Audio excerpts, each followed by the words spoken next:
ये तो सच है कि भगवान है मगर फिर भी अनजान है। धरती पे रूप माँ बाप का उस विधाता की पहचान है। ये तो सच है कि भगवान है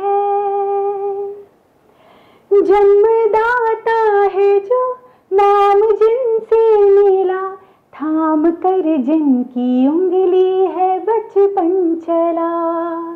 हो कांधे पर बैठ के जिनके देखा जहां, ज्ञान जिनसे मिला क्या बुरा क्या भला। इतने उपकार हैं क्या कहें, ये बताना ना आसान है। धरती पे रूप माँ बाप का उस विधाता की पहचान है। ये तो सच है कि भगवान है। जन्म देती है जो माँ जिसे जग कहे, अपनी संतान में प्राण जिसके रहे। हो लोरियां होठों पर सपने बुनती नजर, नींद जो वार दे हंस के हर दुख सहे। ममता के रूप में है प्रभु, आपसे पाया वरदान है। धरती पे रूप माँ बाप का उस विधाता की पहचान है। ये तो सच है कि भगवान है। आपके ख्वाब हम आज होकर जवा, उस परम शक्ति से करते हैं प्रार्थना।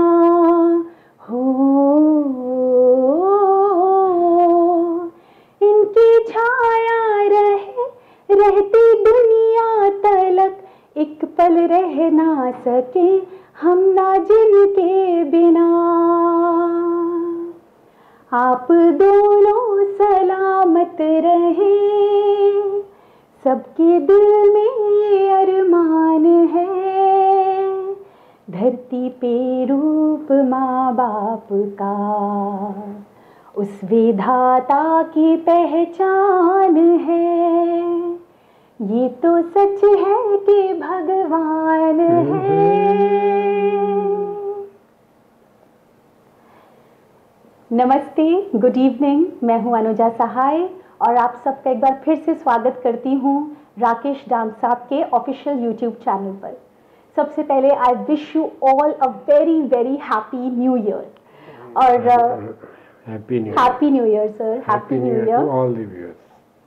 और जैसे आपने आज का गाना सुना तो आप ये समझ ही गए होंगे, क्योंकि लास्ट एपिसोड में मैंने आपको ये बताया भी था कि आज का जो एपिसोड होगा वो होगा माँ बाप का महत्व एक इंसान की ज़िंदगी में, और उसको हमें कैसे स्पिरिचुअली रिलेट करना चाहिए, इस बारे में चर्चा की जाएगी। और हमारे साथ राकेश डांग साहब हमेशा की तरह हैं जो हमें एनलाइटन करेंगे इस विषय पर भी।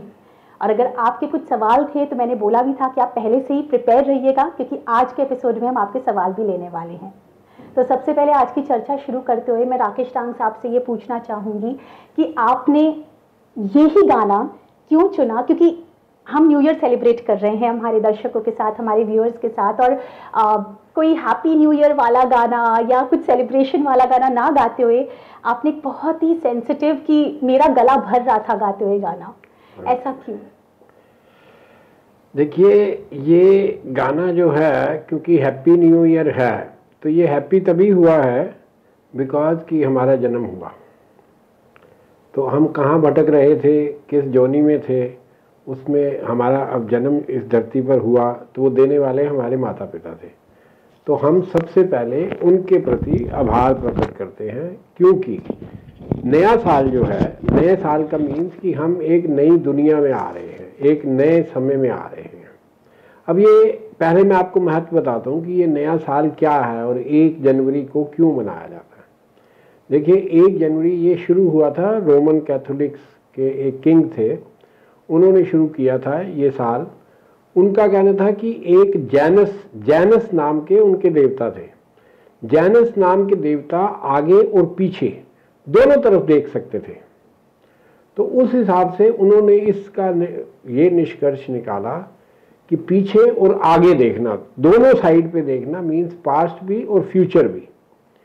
तो उस जैनस के नाम से जनवरी मंथ मनाया गया और जनवरी मंथ का फर्स्ट डे जो है उन्होंने कहा कि यहाँ से अब कैलेंडर की शुरुआत होगी। तो ये तो रोमन वाली बात थी, पर कुछ सालों बाद इसी दिन को जीसस क्राइस्ट पर हमने पीछे एपिसोड भी किया था, वो 25 दिसंबर की बात थी। तो क्रिश्चियंस ने इस 1 जनवरी डिक्लेयर किया कि जीसस क्राइस्ट जो एक सेरेमनी थी जो 6-7 डे पे की जाती थी क्राइस्ट के रिलीजन में, उन्होंने उसको सर्कमसिजन नाम की है, जैसे यहाँ भी हमारे यहाँ भी नाड़ू काटने की या उस तरह की कुछ प्रथा करते हैं, तो वो प्रथा उन्होंने की थी। तो उन्होंने वहाँ से गिना कि जीसस क्राइस्ट का आना जो है वहाँ से हम कैलेंडर शुरू करते हैं।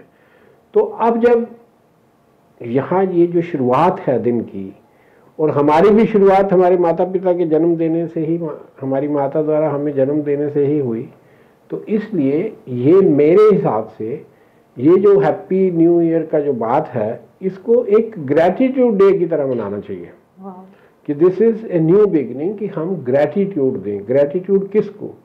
अब अगर हम ग्रैटिट्यूड की बात सोचेंगे तो it's like a thanksgiving to the God, to our parents, to everybody जिन्होंने हमारे जीवन में हमें कुछ भी दिया। तो उससे हम ये नया साल शुरू करना चाहते हैं। तो इस नए साल में मैं आप सबको यही कहता हूँ कि हम आज बात करेंगे माता पिता पर। अब माता पिता का क्या महत्व है, इसमें किसी को कुछ भी मुझे कहने की ज़रूरत नहीं है, क्योंकि हमारे बहुत सारे दर्शक डिफरेंट एजेस के हैं। कुछ माता भी हैं, माता पिता भी होंगे, कुछ के बच्चे भी होंगे और कुछ बच्चे ही होंगे, अभी माता पिता नहीं बने होंगे। पर मेरा ख्याल मिडिल एज हैं जिनके माता पिता भी हैं और वो खुद भी माता पिता हैं। तो एक बात तो ये ख्याल रखें कि जो मैं कहूँगा वो मेरे पर्सनल एक्सपीरियंसेस हैं।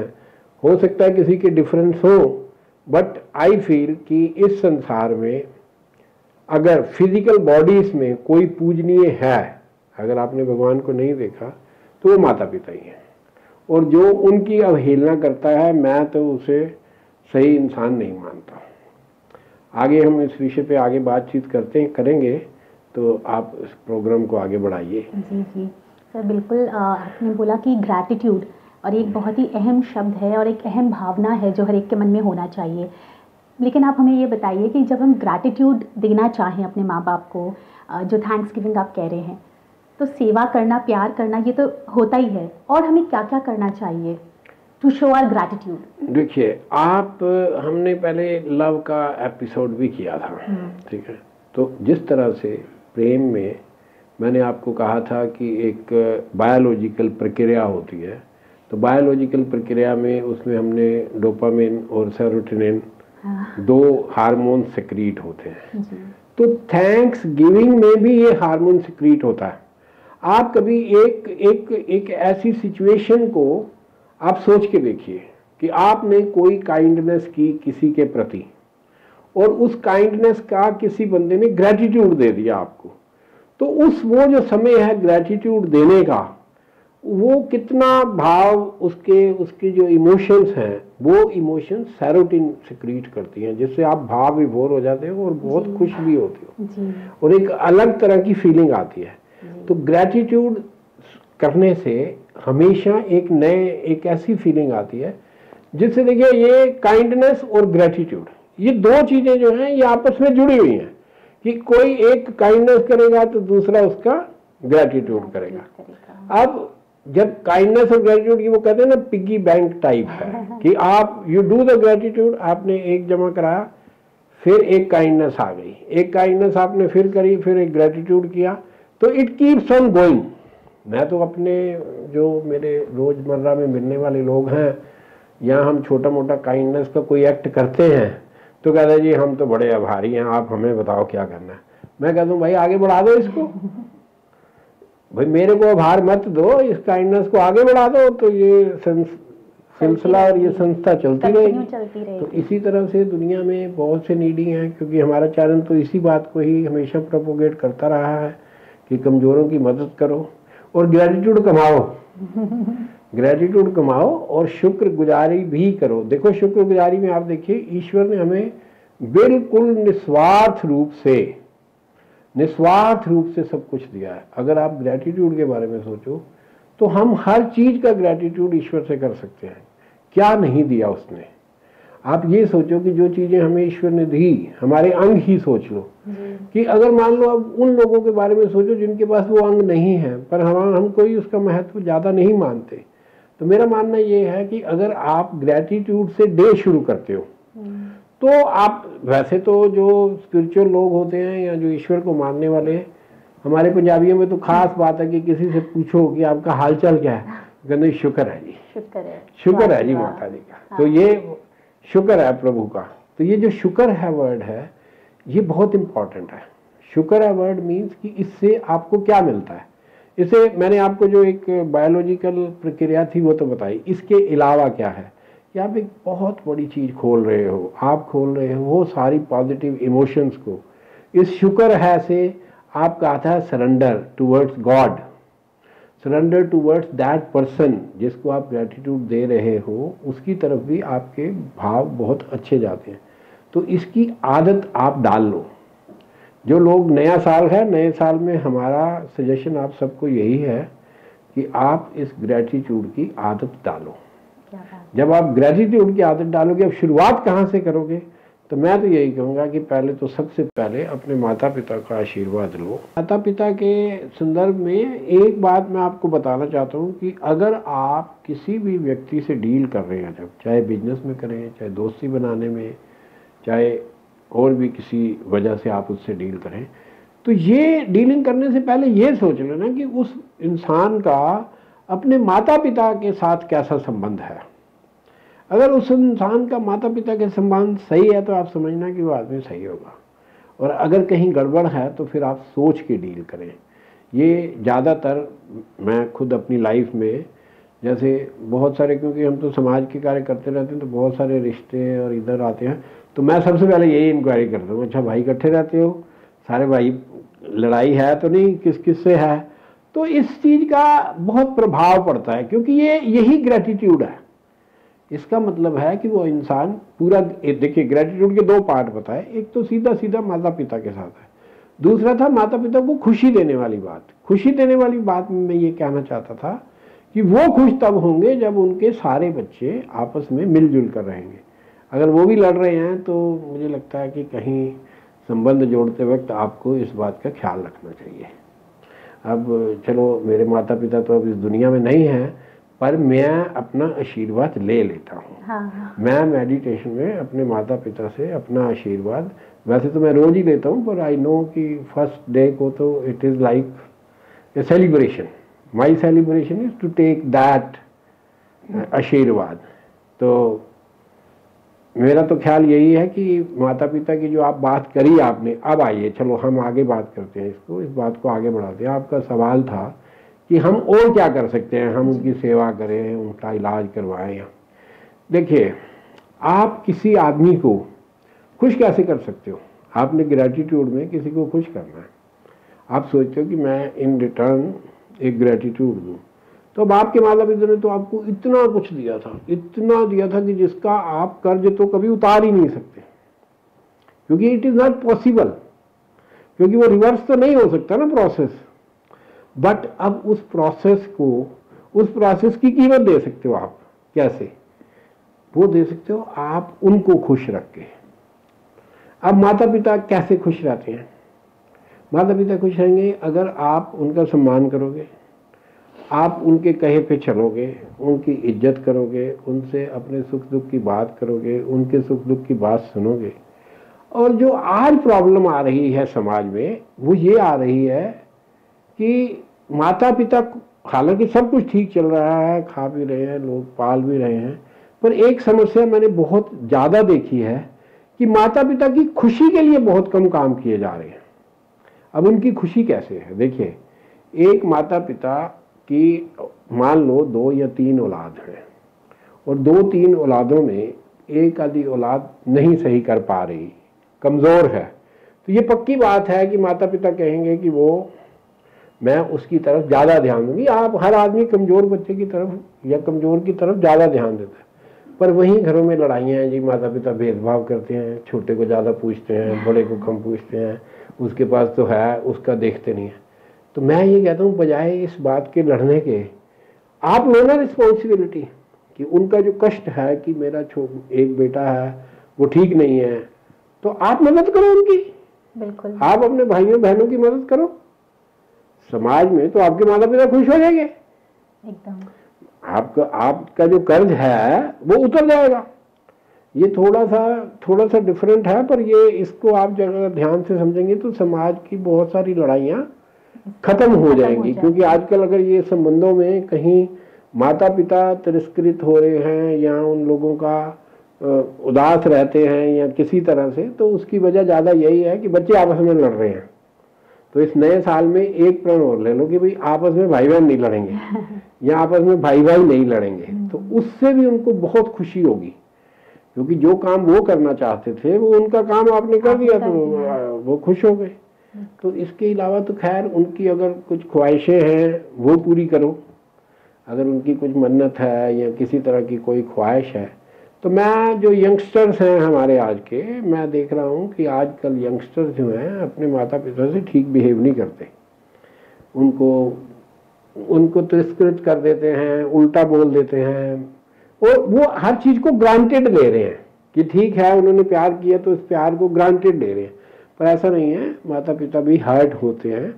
आप उन्हें हर्ट मत करें। चलो इज्जत नहीं भी बहुत ज़्यादा कर सकते तो कम से कम ऐसे ताने या एक तरह की अवहेलना उनकी ना करें और उनके कहे अनुसार चलें तो खैर आपका जीवन तो फिर स्वर्गीय है। तो बाकी आप अगला प्रश्न कर सकती हैं। जी सर, जैसे हमारा जो चैनल है वो स्पिरिचुअलिटी की बात करता ही है और हम हर टॉपिक को स्पिरिचुअलिटी से कनेक्ट करते हैं। तो आप ये बताइए कि जब आज हम माता पिता के महत्व के बारे में बात कर रहे हैं, हमारी ज़िंदगी में ग्रैटिट्यूड के बारे में बात कर रहे हैं, so how are we going to relate this with spirituality and how all this is one? देखिए, जब हम स्पिरिचुअलिटी की बात कर रहे थे तो मैंने आपको कहा था कि हमारे अंदर ईश्वर का बहुत सा प्रकाश है, हमारी आत्मा बहुत प्रकाशित है, उस पर मैल चढ़ी हुई है हमारे कर्मों की। वो जो 5 विकार मैंने आपको बताए थे, उन 5 विकारों को की जो मैल है उसको धोने का साबुन मैंने कहा था कि सेल्फलेस लव है। उस सेल्फलेस लव में क्या क्या आता है? उस सेल्फलेस लव में सबसे ऊपर आता है ग्रैटिट्यूड। कि अगर आप ग्रैटिट्यूशियस नहीं होगे किसी के लिए तो आप लव की तो बात छोड़ दो, क्योंकि ग्रैटिट्यूस होना बहुत ज़्यादा है और ईश्वर का ग्रैटिट्यूस होना तो बहुत ही ज़्यादा इंपॉर्टेंट है। मैंने अभी आपसे माता पिता को खुश करने वाली बात की थी, तो माता पिता को खुश करने का भी यही, देखिए ईश्वर और माता पिता ये एक ही चीज़ है। आप देखिए जीसस क्राइस्ट ने पैदा होकर अपनी शिक्षाओं में भी क्या कहा कि I am the father, you are my son, और एक होली स्पिरिट उन्होंने बीच में लगाई। बट व्हाट इज दैट कि माता पिता कभी भी जो है वो कुमाता नहीं हो सकते, जबकि बच्चे हो सकते हैं। ऐसा एग्जाम्पल्स कई बार देखे गए हैं। बिल्कुल। तो मेरा कहना ये है कि ये जो ग्रैटिट्यूड वर्ड माता पिता के लिए आया, और माता पिता की और औलाद के बीच में जितनी भी पॉजिटिव इमोशंस होती हैं, लव है, सेक्रीफाइस है, ग्रैटिट्यूड है, सर्विस है, नरिशिंग है, ये सारी चीज़ें जो पॉजिटिव इमोशंस है हम कहाँ से ले रहे हैं? ये माता पिता से ले रहे हैं। They are teaching us the all. अगर हम उन्हीं का ही इस्तेमाल करेंगे तो नेचुरली स्पिरिचुअलिटी को भी प्राप्त हो जाएंगे। ये मैल जो आपकी चढ़ी है, लोगों के जो चढ़ी हुई है, आप तो खैर थोड़े चमक रही हैं, तो लोगों की ये मैल चढ़ी है, तो उसमें वो मैल उतारने का जो साबुन है वो निस्वार्थ प्रेम है, और उस निस्वार्थ प्रेम का एक बहुत महत्वपूर्ण अंक है ग्रेटिट्यूड। अब आप ग्रेटिट्यूड देखो कि एक तरह से ये माफ़ी मांगना भी ग्रेटिट्यूड में ही आता है कि ठीक है, अगर हमसे, तो ये तो जैन धर्म के भी लोग यहाँ बैठे हैं, तो जैन धर्म वाले भी, उनको मालूम है कि वो तो एक स्पेशल डे रखा हुआ है उन्होंने। जी बिल्कुल बिल्कुल। क्या कुछ प्रत्युषण, कुछ ऐसा नाम, क्या नाम है, पर्यूषण जो भी नाम है, मतलब दिस इज जस्ट ए। और अंग्रेजों ने क्या रखा है, अंग्रेजों ने रखा है एक day thanks giving. Thanks giving क्या है, यही है कि हम ग्रेटिट्यूअस हैं जीसस क्राइस्ट के जी। तो नया साल है, नए साल में आप जो है, मैं तो आपको कहूँगा कि ये मनाने का एक नया तरीका आया है कि आप अपने ग्रेटिट्यूड से अपने माता पिता की सेवा कीजिए। फिर देखिए अगले साल मुझे बताना, अगर आप ऐसा सोच के करेंगे कि अब मुझे माता पिता की सेवा ही करनी है, तो देखना तरक्की तो जो होगी सो होगी ही, पर अगले साल आप कहोगे यार ये तो परमानेंट ही कर लेते हैं ये वाला काम। परमानेंट ही कर लेते हैं। हाँ, सही बात, बिल्कुल सही बात है, जो तो हमें जिंदगी में आप फॉलो करना ही चाहिए। कोई और प्रश्न पूछना चाहें तो आप पूछ लीजिए। अगर जी सर, जैसा कि आपने खुद ही बोला, it's about new year and it's a new year special episode, तो हम अक्सर एक वर्ड बहुत कॉमन सुनते हैं, आवर न्यू ईयर रेजोल्यूशन। तो जब न्यू ईयर रेजोल्यूशन की बात आती है, and every time someone is कि अब मैं ये ट्राई करूंगा पक्का, अब कितने लोग टिक पाते रेजोल्यूशन पे, that's a different topic, but क्या है, what is this concept all about? Concept यही है, मैंने जैसे आपको शुरुआत ही की थी कि ये जैनस से शुरू हुआ था जी। कि रिमेंबर, अब पास्ट को भूलो जी, लुक फॉरवर्ड, अगर पास्ट में कुछ अच्छी चीज है तो उनसे सीख कर फ्यूचर में आगे बढ़ो और फ्यूचर की सोचो। तो फ्यूचर की सोचने में आपको यही है कि अब फ्यूचर में सोचना होता है तो आप क्या सोचो कि मेरी पास्ट में ये कमियां रह गई थी, मैंने वजन कम करना था नहीं हुआ, मेरी सेहत खराब हो रही है, मैंने ये गोल बनाया था कि इसको अचीव करना है वो नहीं हुआ, तो आप उसको रेजोल्यूशन में ले लेते हो कि अब नए साल में तो भाई हम जरूर ही करेंगे, पर जनरली रेजोल्यूशन फेल ही होते हैं।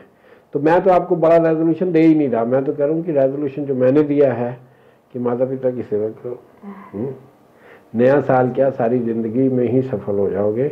मैं ये अपने एक्सपीरियंस से कह रहा हूँ, I may be wrong, but I feel कि चलो मैं ज़्यादा सेवा तो नहीं कर सका, मेरे भाइयों ने ज़्यादा की है, but the gratitude which I had given me immense happiness in my life. तो that is what I want to propagate. मैं लोगों को भी यही कहना चाहता हूँ कि आप करके देखो, ये जादू का रामबाण है, माता पिता की सेवा करके देखो क्या नज़ारा होगा। ये अगले साल मेरे से बात करना। क्या बात है sir, I am sure people will follow this और उनकी ज़िंदगी में बदलाव आएगा ही आएगा। सर, हमने लास्ट टाइम पूछा था, बताया था अपने दर्शकों को कि हम ये टॉपिक लेने वाले हैं, तो उन्होंने अपने कुछ मेल्स मैसेजेस हम तक पहुंचाए हैं, तो आप अलाउ करें तो एक सवाल लेते हैं। जरूर जी। तो सर, पहला सवाल है इंद्रजीत से, वो लखनऊ से हैं, और उनका ये सवाल है कि आप माँ बाप के लिए प्यार की बात करते हैं, महत्व की बात करते हैं, लेकिन हमने ऐसे भी घर देखे हैं, शायद वो अपने घर की बात कर रहे होंगे, कि बच्चों में भेदभाव करते हैं। वही बात आ गई जो भी आपने थोड़ी देर पहले कह भी चुका हूँ कि बच्चों में भेदभाव करते हैं, किसी को ज़्यादा सपोर्ट करते हैं, पैम्पर करते हैं, और वहीं दूसरे को उतना सपोर्ट नहीं करते हैं। तो ऐसे सिनेरियो में हमें माँ बाप के साथ कैसे रिएक्ट करना चाहिए और उनसे कैसे बिहेव करना चाहिए और कैसे अपनी बात रखनी चाहिए? तो इंद्रजीत जी, मैं वैसे तो इस बात को पहले एक्सप्लेन कर चुका हूँ, पर मैं इसको स्पिरिचुअली एक्सप्लेन करता हूँ कि जो कहते हैं कि जो आप बोते हो वो काटते हो। ठीक है, आपको लग रहा है ऐसा कि माँ बाप जो है किसी बच्चे, कमज़ोर बच्चे की जो है फेवर कर रहे हैं और किसी दूसरे का हक मार के, ऐसा लगता है, पर ऐसा होगा नहीं। मैं आपको बता रहा हूँ, आप भी डेफिनेटली, आपने क्या एज बताई है और इनके कितने बच्चे हैं, देखना जरा, देखो उनका बायोडेटा वो पहले भेजते हैं। बायोडेटा तो कम से कम पता नहीं क्या है। तो ही इज 43 एंड बच्चे उनके खुद के 2 हैं। 2 बच्चे हैं जी। अब ये देखो, अब 2 बच्चे हैं इनके, आज ये इस बात के लिए लड़ रहे हैं कि एक बच्चे को माता पिता फेवर कर रहे हैं और हमें नहीं कर रहे। तो भाई ये तुम्हारे साथ भी होने वाला है, ठीक है। जब ये तुम्हारे साथ होगा ना तो तब तुम्हें अपने आप समझ आ जाएगा यार माता पिता ठीक थे। क्या बात है। मैं आपको ना आज एक स्टोरी सुनाता हूँ माता पिता के लिए। एक छोटी सी कहानी है, आपको अच्छी लगेगी। देखिए क्या होता है कि हर एक के माता पिता हैं और सब लोग अपनी जीवन जीते ही हैं और करते हैं। ये छोटी सी स्टोरी है एक बेटे की। तो बेटे ने अपने सारी लाइफ को ऑब्जर्व करके ये माना कि वो कहता है जब मैं 4 साल का था तो मुझे मेरे पिताजी जो थे ना वो बहुत सियाने नजर आते थे कि ही वॉज माई हीरो। ये चाहे बच्चा लड़की हो लड़का हो कि भाई ही माई हीरो। जब मैं 10 साल का हुआ, 11 साल का हुआ, तो मुझे लगा कि नहीं, मेरे पिताजी केवल हीरो नहीं है, मेरे और जो मित्र हैं उनके पिताजी को भी काफ़ी कुछ पता है। जब मैं 15 या 20 साल का हुआ तो मुझे लगता था कि मेरे पिताजी नहीं, दूसरे मेरे दोस्त हैं ना उनको ज़्यादा ज्ञान है, पिताजी तो बस है ही है। 25 साल का हुआ तो मुझे ऐसा लगता था कि पिताजी से तो बात ही नहीं करनी चाहिए, क्योंकि उन्होंने हर बात में टोकना ही टोकना है और वो हमें और मैं उनसे हमेशा लड़ता ही रहता था। 10 वर्ष पश्चात मुझे ये रियलाइज हुआ कि हमारा तो वार्तालाप ही बंद हो गया। जब वो वार्तालाप बंद हुआ तो मैंने थोड़ा थोड़ा कुदेरना शुरू किया कि हाँ ठीक है। तो मुझे लगा कि नहीं, अब पिताजी बात तो कई बार अच्छी कर देते हैं, थोड़ा बहुत सही बताते हैं जी। और 10 साल गुजरे तो मुझे लगा यार पिताजी तो बहुत सियाने हैं यार, मैं तो ऐसे ही पागलों की तरह। और आज मैं 60 साल का हुआ और मेरे पिताजी जा चुके हैं, तो मुझे लगा कि मैंने अपने जीवन के 30-35 साल सिर्फ इसी बात के लिए काट दिए। तो भाइयों मैं ये कहता हूँ कि ये प्रोसेस सबको अपनाना है। तो start respecting your father and parents, क्योंकि ये आपके साथ भी होने वाला है। तो this is the philosophy of life, this is not. But जो लोग इसको पकड़ लेते हैं उनको ये प्रॉब्लम बिल्कुल नहीं आती। They enjoy themselves and give enjoyment and happiness to their children also. Lovely. So before we close today's episode, एक आखिरी सवाल और ले लेते हैं। जी ले लीजिए। सवाल इतने सारे आए थे लेकिन ऑब्वियसली टाइम लिमिटेशन के कारण हम समय का कंस्ट्रेंट तो रहता ही है। तो ये नेक्स्ट जिनका क्वेश्चन है उनका नाम है स्नेहा और वो मुंबई से हैं। वो ये लिखती हैं कि I love my parents a lot और मुझे उनके लिए बहुत ज़्यादा ग्रैटिट्यूड भी है और बहुत भावनाएं हैं, लेकिन I am not very good in expressing that. तो मैं उसके लिए क्या करूं? और कई बार मैं इरिटेबल होकर बात भी कर लेती हूं और मैं मेरे अपनी सर पे इतनी चीज़ों का रिस्पॉन्सिबिलिटीज़ और कैरीड अवे में रहती हूं कि मुझे रियलाइज़ ही नहीं होता that I have not behaved properly with my parents. लेकिन अंदर से मुझे इतना ज़्यादा प्यार है और इस चीज़ का दुख है कि मैं एक्सप्रेस नहीं कर पाती हूँ। तो नेहा जी, तो फिर ये तो आज का हमारा जो लेक्चर दिया हमने दिया ही ये है कि आज नए साल में रेजोल्यूशन ले लो कि ये सब नहीं करना। उनको रोज़ सुबह प्रणाम करने जाओगे और प्रणाम करोगे तो अपने आप जो गुस्सा, इरिटेशन या दिमाग में कुछ है वो निकल जाएगा, क्योंकि ये आपका कसूर नहीं है। मैंने आपको अभी फिलॉसफी बताई, बच्चों का ये कसूर रहता ही है, उसका कारण है, उसके कारण भी प्रेम ही है कि बच्चे ये मानते हैं कि हम जो है प्रेम में कुछ भी कह लेते हैं और प्रेम में वो हद को लांघ जाते हैं, जिससे कि वो ग्रेटिट्यूड की बजाय अपने पेरेंट्स की अवहेलना कर देते हैं। तो हमारा सिर्फ पर्पस यही है कि आज नए साल में आप ये करें कि भाई इस साल हम अपने माता पिता की अवहेलना नहीं करेंगे जी।